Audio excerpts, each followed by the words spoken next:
the area I wanted to talk about was Māori political representation, which of course has been a feature of our democratic system since 1867, and we've seen the growth from 4 Māori seats through to 7 Māori seats, and the growth in the Māori electoral roll, which we now have more Māori choosing to be on the Māori roll than on the general roll.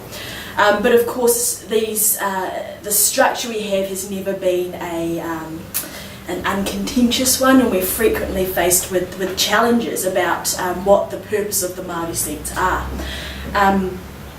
And of course, one of the recent challenges we've seen is Winston Peters, who often sits in this kind of powerful position as a minor party who can have some kind of impact due to a coalition, and he's put forward that if he was to form a coalition with either Labour or National, that one of his bottom lines would be to hold a referendum on the Māori electorates.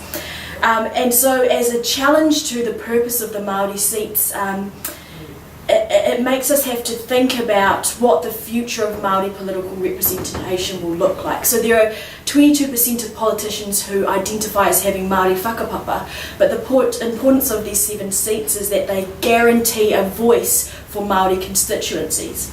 And one of the things that I've been really interested in is the fact that Māori political representation and decision making at central government actually extends beyond Parliament.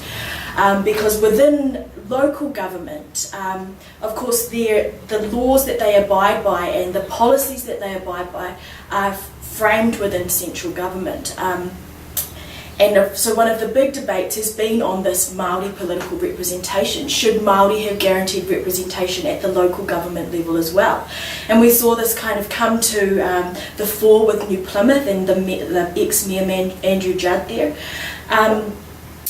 And this will have ramifications for any future discussion about Māori political representation at both levels. Recently, the Green Party put through a bill to try and change the legislation, because while local governments can, in theory, decide whether they will have a Māori seat on their council, the fact is that the rules and the process by which this happens is determined by central government.